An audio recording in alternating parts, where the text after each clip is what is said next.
Сәлеметсіздер ме, құрметті әріптестер? Бүгін сіздерді біз Алматы қаласы Алмалы ауданы номер 128 жалпы білім беретін мектеп мұғалімдерінің педагог шебер және педагог зерттеуші мұғалімдердің авторлық бағдарламалары бойынша тәжірибе таратуына бас қосып отырмыз. Бүгінгі күн тәртібі бойынша сіздер 8 мұғалімнің авторлық бағдарламасы бойынша тыңдап тәжірибе бөлісе аласыздар. Ең алғаш болып мен өзімнің бағдарламам бойынша айтып кетейін, содан кейін ары қарай жалғастыра береміз.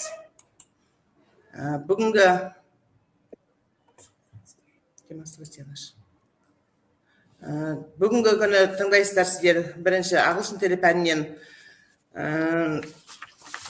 фразалы етістер және олардың қолдану ерекшеліктері Қалдыекова Ларисаның, Олжаева Үміттің грамма is great тақырыбында, Мұрзашева Жанаргүл Қайрабаева Алмагүл қазақ тілі пәнінен эссе жазудың әдістемесі, Қалдыекова Гүлжазираның ағылшын тілінен ағылшын тілі сабағында оқушылардың сөйлеу дағдыларын дамыту және математика пәнінен сатылай кешенді талдау тақырыптарында және Ғалымжанова Жадыраның авторлық бағдарламасы ағылшын тілі пәнінен биология пәнінен Тыныбаева Құралайдың авторлық бағдарламасы бойынша тыңдайсыздар. Менің авторлық бағдарламамның тақырыбы фразалық етістіктер, олардың қолдану ерекшеліктері 6 сынып оқушыларына арналған элективті курс. Аптасына 1 сағат, 34 сағатқа арналып жазылған. Фразалық етістіктер, олардың қолдану ерекшеліктері атты элективті курс бағдарламасы жалпы білім беретін мектептердің гимназиялар мен лицейлердің 6 сынып оқушыларына арналып әзірленген. Негізгі мақсат оқушылардың фразалық етістіктерін меңгеруді жеңілдету және оларға сөйлеу тәжірибесінде қолдану. Қазіргі таңда ағылшын тілі халықаралық қарым-қатынас, ғылым, бизнес, туризм және спорт салаларында кеңінен қолданылатын жаһандық тілдердің бірі. Осыған байланысты оқушылардың ағылшын тілін терең меңгеруі, оның ішінде фразалық етістіктерді дұрыс қолдана білуі, олардың болашақта ағылшын тілін еркін сөйлеуіне ықпал етеді. Бағдарлама негізгі мақсаты білім алушылардың ағылшын тілін оқи отырып, ұлттық халықаралық емтихандарды тапсыруларына көмек көрсету, үш тілде білім алушыларға фразалы етістіктерді меңгере отырып, тілдік дағдыларын жетілдіру. Бағдарламаның міндеті оқушылардың тыңдалым, оқылым, жазылым және айтылым дағдыларын дамыту. КЛИЛ білім беруінде фразалы етістіктерді қолдану, оқушылардың өз ана тілі мен мәдениетін шет тілдермен салыстырып ұғынуына мүмкіндік беру. Сыни тұрғыдан ойлау дағдыларын дамыту және оқушыларды өз бетінше білім алуға ынталандыру. Оқушылардың айтылым және жазылым дағдыларын жетілдіру. Алғаш рет 1925 жылы Логан Смит сөз және идиомалар кітабында қолданған екен. Содан бері бұл фразалы етістіктер ағылшын тілінде кеңінен қолданылып келеді. Бұл элективті курс бағдарламасы 34 сағатқа арналып жасалған 6 сынып оқушыларына және 3 бөлімнен тұрады.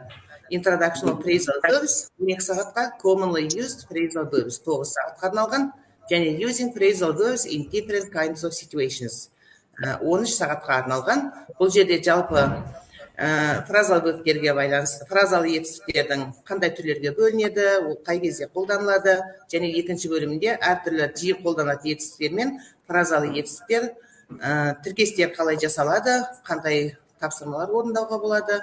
Үшіншісінде осы әртүрлі ситуацияларда фразалы етістіктерді қолдану бойынша көрсетілген. Бұл бағдарламаның 34 сағатқа арналған қымжысы бар. Алматы қаласы бойынша 3 жыл апробациядан өткізілген, республикалық сараптамалық орталыққа сараптауға жіберілген. Енді бұл бағдарламаны республика көлемінде қолданады деп күтіледі. Жалпы бұл бағдарламадан күтілетін нәтиже фразалы етістіктерді дұрыс қолданады, меңгерген фразалы етістіктерді ауызша және жазбаша түрде қолдана алады, мәтінді оқи отырып фразалы етістіктердің мағынасын қолдануын түсінеді. Үш тілде де жұпта, топта қарым-қатынас жасауға үйренеді. Назар қойып тыңдағандарыңызға рахмет.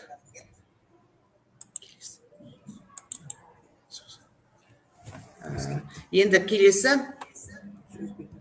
сөз кезегі ағылшын тілі пәні мұғалімі Олжаева Үміт Тұрсынқұлқызына беріледі.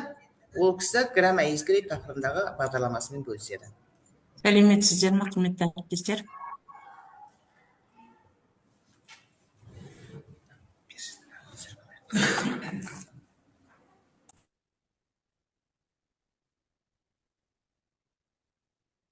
Менің бағдарламамның тақырыбы Grammar is Great 5-ші сыныптарға арналған аптасына 1 сағат 34 жылына 34 сағаттық жаңа бағдарлама. Бағдарламаның негізгі мақсаты 5-ші сынып оқушыларын ағылшын тілінде сөйлей білуге үйрету, өзіне берілген сұрақты тыңдап, түсініп, қысқа жауап беруге, белгілі бір дәрежеде жүйелі сөйлей білуге, диалог түрінде әңгімелесе білуге үйрету, грамматикалық тақырыптарды меңгерту, етістікке қарап сөйлемді шақты, жұрнақты жалғауды ажырата білу, зат есім, сын есім, сан есім және олардың түрлерін білу, есімдіктерді дұрыс қолдана білу, үйрету. Бағдарламаның міндеттері 5-ші сынып оқушыларының жас ерекшелігіне ескере отырып, жаңартылған білім беру мазмұны оқу бағдарламасы негізінде тілдік дағдыларды үйрету. Грамматикалық құрылымдарды үйрену кезінде оқушылардың сөйлемді қазақ тілінен орыс тіліне, орыс тілінен қазақ тіліне аудару, салыстыру, түсіндіруіне және ойлау қабілетіне жетілдіруіне, сөздік қорын дамытуға, ой пікір алмасуға, тілдік сауаттылықтарын дамытуға үлкен ықпал етеді.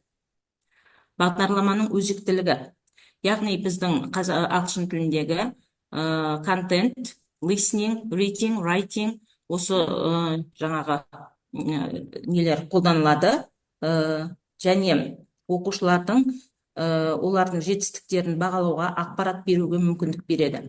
Сондай-ақ білім алушылар есімдік, етістік шақтарын, модальды етістіктер, сын есімнің шырайларын қолдана алады. Сабақта өтілген тақырыптарды осы бағдарламаның негізінде терең үйренуге мүмкіндік береді. Күтілетін нәтиже оқушылар өздерінің грамматикалық құрылымдарын ауызша жазбаша түрде қолданады, мәтінді оқып ондағы грамматиканың қолдануын түсінеді, біреудің жетегінсіз өз беттерімен жазып оқып үйренуге дағдыланады.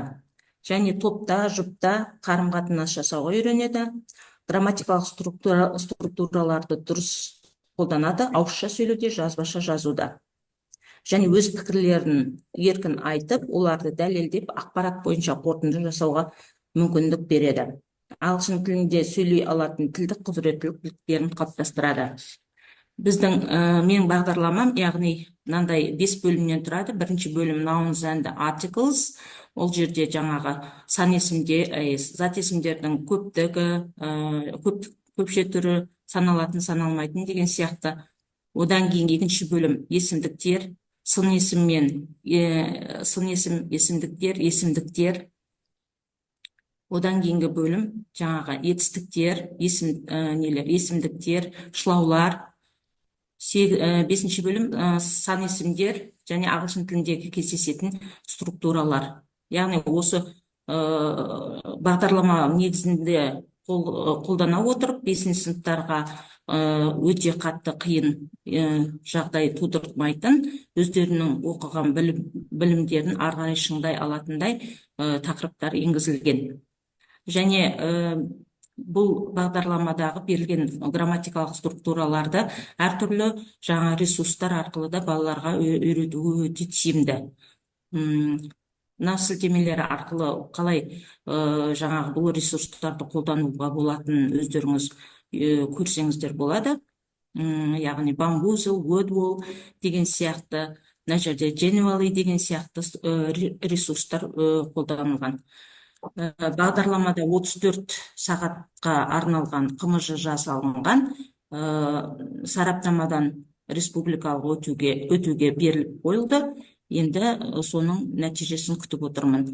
Назарларыңызға көп рахмет.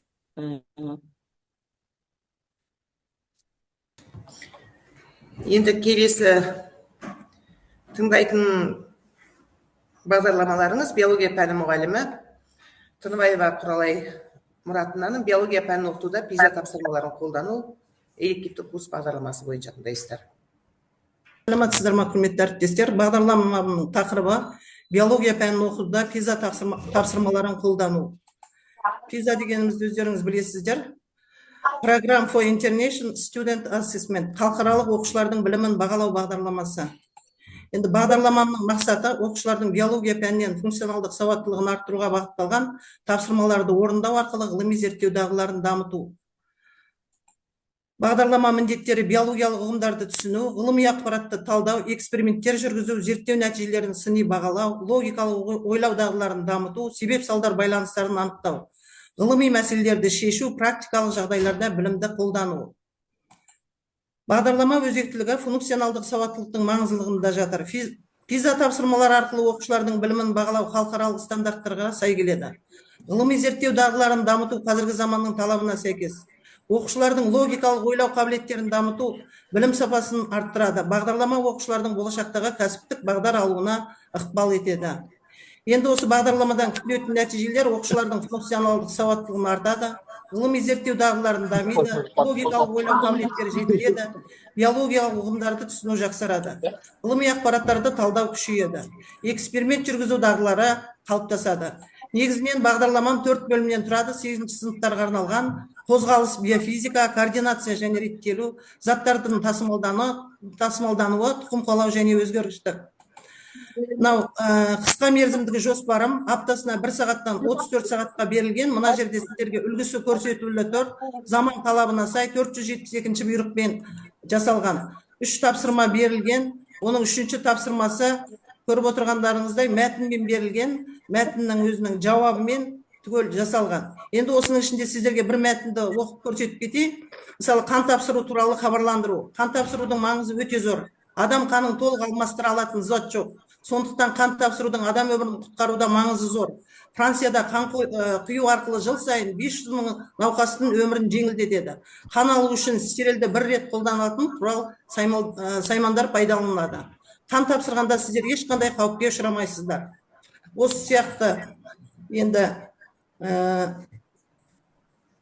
қан тапсыру тегін көмек көрсетудің ең көп тараған түрі 45 минут деп осындай мәтін берілген. 18 жас пен 60 жасқа дейінгі адамдар донор бола алады. Әрбір қан өткізу арасында міндетті үзіліс 8 аптаны құрайды деген.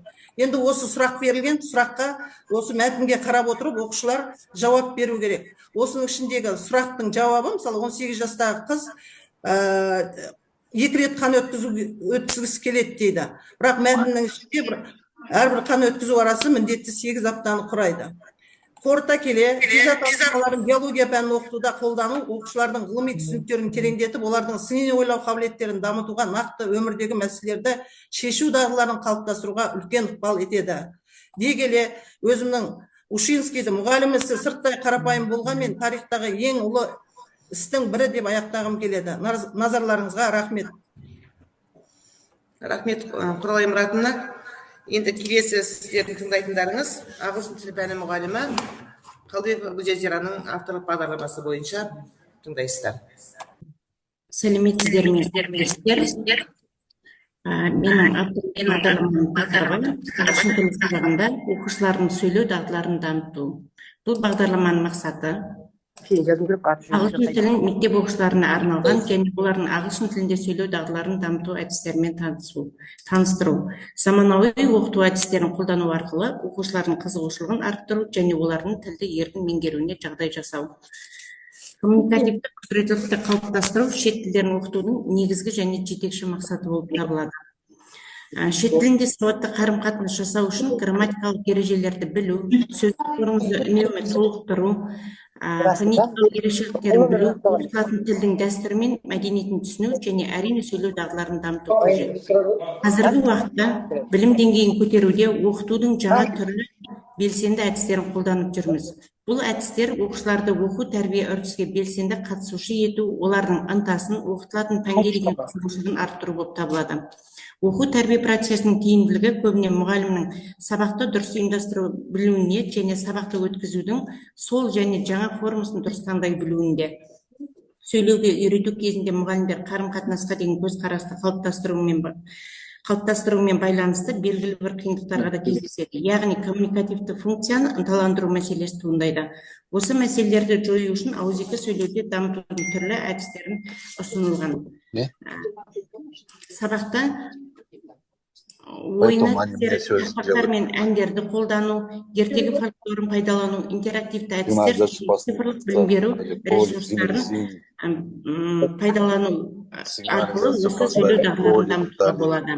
Ағылшын тілі сабағында мына ойын түрлерін сөз жарысы, саймон дейді, рас немесе жалған, күлуге болмайды. Және мына жерде көрсетілгенде бірнеше ойын түрлері бар, соларды қолдануға болады. 24 saat күту керек. Музыкалық материалдарды пайдалану оқушылардың есте сақтау қабілетін дамытуға және тілдік дағдыларын жетілдіруге көмектеседі. Ағылшын тілі сабағында көбінде поэзия мен рифмаға немқұрайды қарайды. Немесе көбінде таңдауға және жаттауға көңіл бөледі. Сондықтан кей кезде оқушылар жаттаған өлеңнің мағынасын түсінбей жатады. Өлеңдер мен рифмаларды қолдану барлық сыныптарда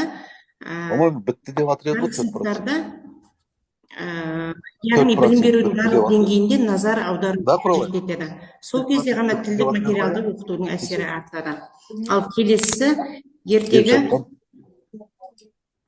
ертегі фольклорын пайдалану, яғни лексикалық ертегілер, грамматикалық ертегілер, интерактивті ертегілерді пайдалануға болады. Ертегі фольклорын пайдалану оқушылардың іс-әрекетінің тиімділігін арттыруға бағытталған.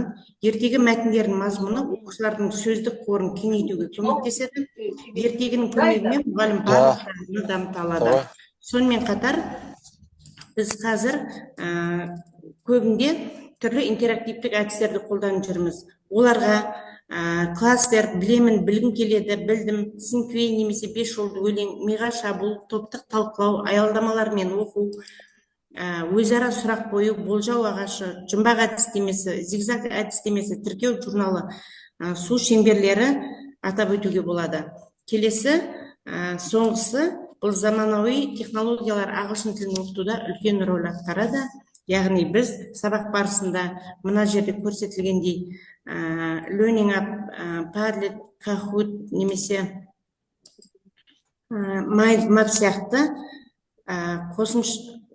ресурстарды пайдаланамыз. Олар оқушыларға қосымша материалдармен танысуға, түрлі оқу тапсырмаларын құруға, ақпаратты жүйелі визуалды түрде көрсетуге, интерактивті тапсырмаларды жасауға, виртуалды тақта арқылы бірге жұмыс жасауға көмектеседі. Мен өзім қорытындылай келе, ағылшын тілі сабағында интерактивті әдістер қолдану оқушылардың сөйлеу дағдыларын жақсартады, цифрлық ресурстар оқыту процесін тиімді етеді, тәжірибелік ойындар мен өлеңдерді пайдалану оқушылардың белсенділігін арттырады дегім келеді. Назар салып тыңдағандарыңызға рахмет. Енді келесі тыңдайтындарыңыз қазақ тілі мен әдебиеті пәні мұғалімдері Қайырбаева Алмагүл, Мұрзашева Жанаргүлдің жазған есте жазудың әдістемесі тақырыбындағы авторлық бағдарламасын бойынша тәжірибе бөлісеміз. Есте жазудың бөлімдерін меңгеруге жағдай жасау. Нақты дәлелдер мен мысалдар келтіре отырып алуға үйрету. Есте жазуда біз нені бөлуіміз керек бірінші? Есте құрылым меңгерту маңызды. Есенің құрылымын білесіздер, кіріспе бөлім, негізгі бөлім, қорытынды бөлімден тұрады. Сонда кіріспе бөлім басты тақырыпқа назар аударып отырып, лид сөйлемдерді жаза білу. Тақырыпқа сай өзектілікті дұрыс анықтай білу. Тезисті дәл нақты таңдай білу. Негізгі бөлімде тезисте таңдалған аргументті аша білу. Осы аргументке сай дәлелдер жаза білу. Таңдалған аргументке нақты мысалдар келтіру. Немесе дәйек сөздерді орынды қолдана білу. Қорытынды бөлімде есте тақырып мен кіріспе бөлімде айтылған нақты ойдың нәтижесін көрсетіп жаза білу шеберлігі болу. Құрметті әріптестер, сол сияқты есте жазу кезінде біз қандай ерекшеліктерге мән бергеніміз дұрыс. Осы жөнінде де айта кеткенімізді жөн көріп отырмыз. Әрине, есте жазу алдында алынған білімдерге, әдіс тәсілдерге назар аударғанымыз жөн. Өйткені бірден есте жазбай, 1-5-6 сыныптарда мазмұндама жұмысы, суретті мәтіндер құрастыру, сипаттама, суреттеу, сол сияқты синонимдерді тапқызу, сонымен қатар қойылатын талаптарды орындау міндетті. Бұл қандай талаптар? Әрине, кіріспе негізгі қорытынды бөлімдерінің құрылымын сақтау. Мұнан кейінгі есте жазу кезеңінде негізгі 4 сөйлем немесе попс формуласының әдістерін пайдалану арқылы үйрету өте тиімді. Сол сияқты тақырыпты ашу үшін түйінді сөзді анық таба білу маңызды. Аргументке мысал боларлықтай осы арада 9-10 аргументті жазып алып, соның ішінен қажетті 2-3 аргументіне тоқталып, соны ашып жаза алатын болады. Сол сияқты жазып отырған эссеміз тартымды шығу үшін эссе жазушының ойын нақтылайтын клишелерді де орынды қолданғанымызға назар аударғанымыз жөн. Сол сияқты тақырыпқа сай жазушының ой толғанысы менен сезімдерін әсерлі жеткізуі де қажет. Енді сол сияқты сіздерге 5-ші сыныптың еңбек еткен адам ішіп жейді ыбырай әңгімелері бойынша әдеби синтез эссесін ұсынып отырмыз. Бұл жердегі біздің негізгі мақсатымыз шығармадағы кейіпкерлерді өзіндік құндылығы тұрғысынан талдап, әдеби эссе жазуға бағыттау. Енді кіріспе бөлімінде бағана айтып кеткенде ең алғаш 2 лиц сөйлемге назар аударамыз. Бұл жерде білім шамын жағушы Ыбырайдың тағылымы бізге үлгі. Оның әңгімелері қазақ балаларына білім соқпағын ашқан дер едім. Бұл екеуі лит сөйлем болса, осы лит сөйлемді жалғап алып кететін өзекті сөйлем шығармаларының маңызы еңбекке шақыру. Ал асты сылып беріліп отырған мынау сөйлем бұл тезис деп аталады, яғни еңбек адамды тығырықтан шығарар, таптырмас мүмкіндік. Ал сондықтан балаларға еңбек жолын үйретуші баршамыздың міндетіміз дегіміз келеді.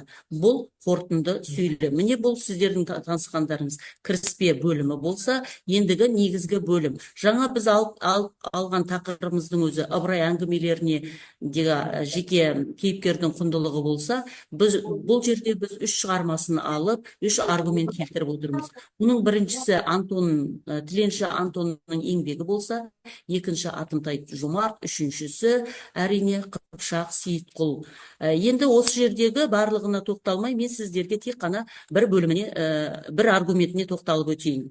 Екіншіден, Атымтай Жомарттың қарапайым еңбек адам екенін айтқым келеді. Яғни бұл сіздерге ұсынылып отырған аргумент. Енді бұл аргументті мен қалай дәлелдеймін?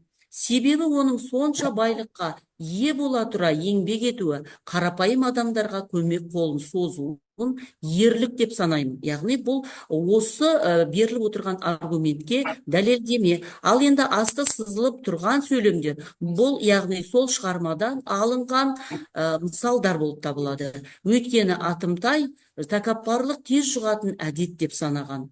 Ол күн сайын өз бетімен тапқан 1-2 пұлға нан сатып алып жесем, бойыма сол тамақ болып тарайды. Деуінде үлкен мән жатыр.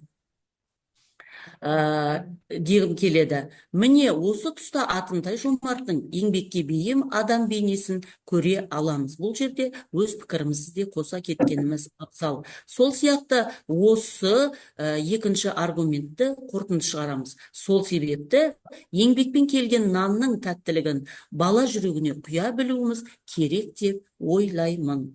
Енді үшінші бөлімге тоқтамай қояйын, бірден қорытынды бөлімді сіздерге көрсетіп өтейін. Яғни қорытынды бөлімде жаңа сіздерге айтып кеткендей, негізгі эссенің тақырыбы және кіріспе бөлімдегі берілген ойға байланысты алынады. Яғни қорыта келе, адам болашағының жарқын болуы еңбекке байланысты.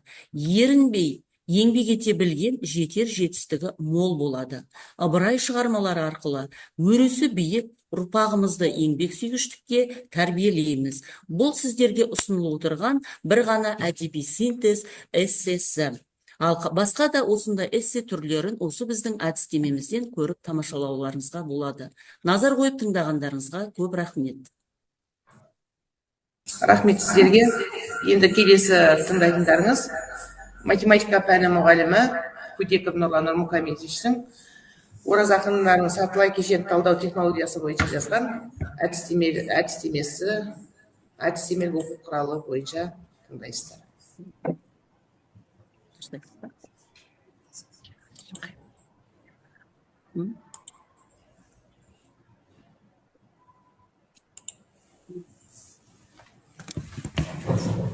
Сәлеметсіздер, құрметті әріптестер. Ораз ақынының сатылай кешенді талдау технологиясын қолданып, 6 сынып математикасына әдістемелік оқу құралын жазып едік.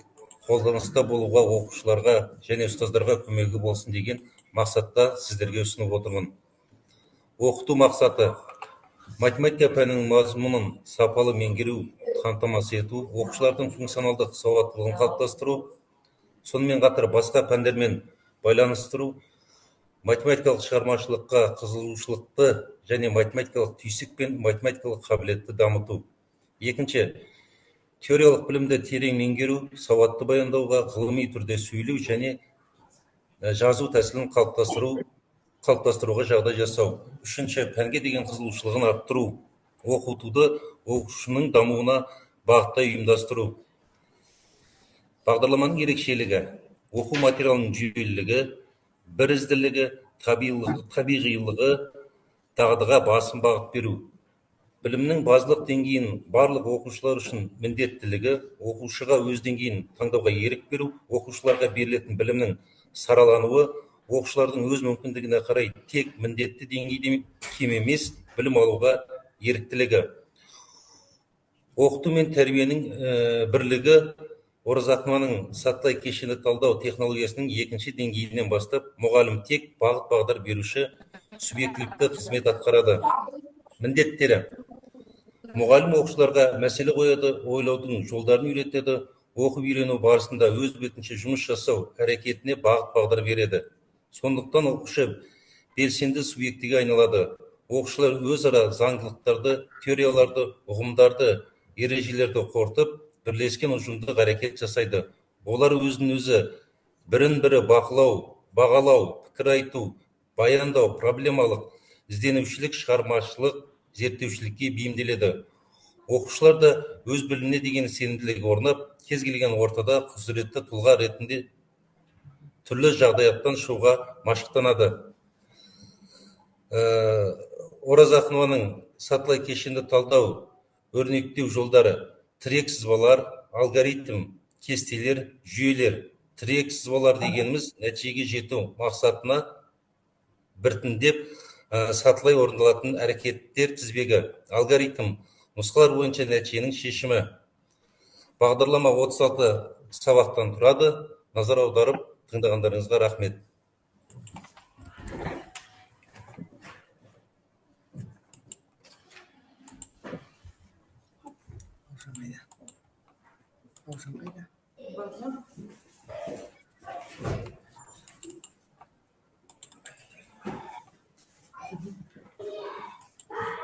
Енді рахмет сізге, Нұрлан Нұрмұхамедович. Келесі сіздерге өз тәжірибесімен бөліседі ағылшын тілі пәні мұғалімі Галимжанова Жадыра Нұрсипатовна. Ол кісі жаңартылған бағдарламалар аясында ағылшын тілі пәнінен оқушылардың шығармашылық қабілеттерін дамыту. Сәлеметсіздер ме, құрметті әріптестер, мен ағылшын тілі пән мұғалімі. Жанар, мына жерге жаз. Дауысымды өшіресіздер ме? Мына осы неге жазып жатырмын ғой. Сәлеметсіздер ме, құрметті әріптестер, мен ағылшын тілі пән мұғалімі Галимжанова Жадыра Нұрсипатовна. Бүгінгі мен баяндамамда авторлық бағдарламамды жазған, соның тақырыбы жаңартылған бағдарлама аясында ағылшын тілі пәнінен оқушылардың шығармашылық қабілеттерін дамыту. Мазмұны: ағылшын тілі сабағында қолданылатын әдіс тәсілдері мен технологиялар, ағылшын тілінен оқушыларды сараптап оқыту арқылы шығармашылық қабілетін дамыту, ағылшын тілі сабағында оқытудың тиімді жолдарын қолдану, ағылшын тілінің грамматикалық құрылымдарын оқыту.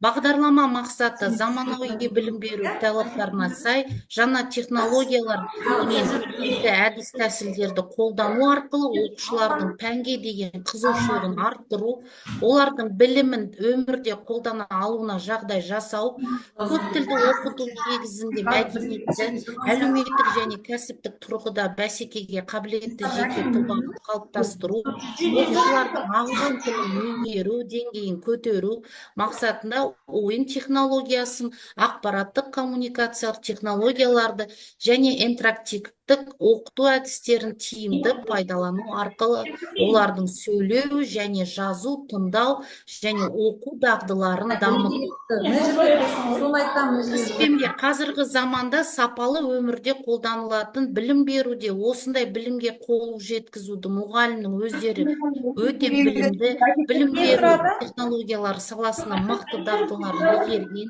және жаңа технологияларды жетік пайдалану білетін және нақты әдістер мен стратегияларды қалай, қай жағдайда қолдану қажеті туралы білімді болу қажет. Көп тілді оқыту жас ұрпақтың білім кеңістігіне еркін самғауына жол ашатын әлемдік ғылым. Енді ағылшын тілі сабағында қолданылатын озық әдіс тәсілдермен технологиялармен таныстырайын. Тиімді қолдана білген жаңа технология арқылы білім беру сапасы артады, оқушылардың сабаққа қызығушылығы артады, қиын грамматиканы оңай әрі қызықты етіп түсіндіруге болады, оқушы белсенділігі артады, материалды меңгеруге түрткі болады. Clearly. Пән мен тілді кіріктіріп оқыту. Оқушылар білім білуді ағылшын тілінде меңгере отырып тілді практикалық қолдану дағдыланады. Жобалық оқыту. Оқушылар зерттеу жүргізіп ағылшын тілінде жобаларын қорғайды. Қашықтықтан оқыту және цифрлық формаларды білім, Kahoot, Quizzes сияқты онлайн ресурстарды қолдану.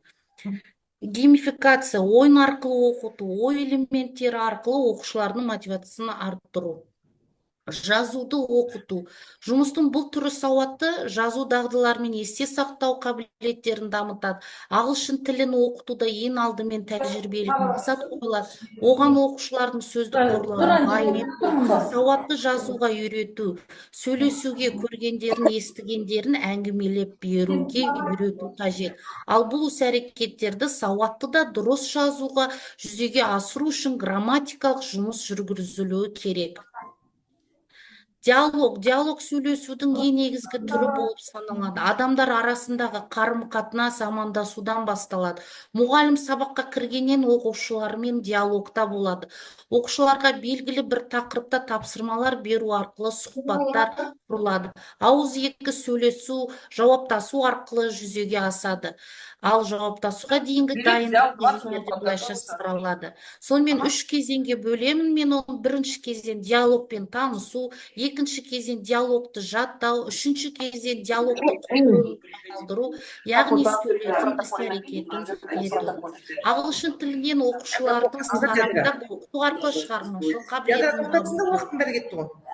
Оқушылардың коммуникативтік процестің тілдігі. Осымен аяқтасаңыз, бізде уақыт жетпей Енді қалды. қорытындылай керек, қазіргі заманның талабына сай бәсеке азаматтар. Пәні мұғалімі Мәуліқұл Нағима Әметханқызының 10-шы сыныптарға арналған Қазақстан тарих пәнінен тесттер жинағы және 11-шы сыныптарға арналған смарт технологияларды қолдану арқылы жасаған жинақтарымен танысасыздар. Нағима апай, сөз сізде. Сәлематсыздар ма, құрметті әріптестер. Мен бүгін 128 жалпы білім беретін мектептің тарих пәнінің мұғалімімін. Яғни мен 2 әдістемелік құрал жасадым. Жанболсованың Қазақстан тарих пәнінің 10-шы сыныпқа арналған оқулығы мектеп баспасының. Міне соған 10-шы сыныпқа арналған тест жұмыстарын жасадым. Тест жұмыстар жасалды. Екінші смарт әдістемелік жасалды 11-шы сыныпқа арналған. Ол 11-шы сыныпқа арналған Атамұра баспасы әдістемелік құрал жасалынды.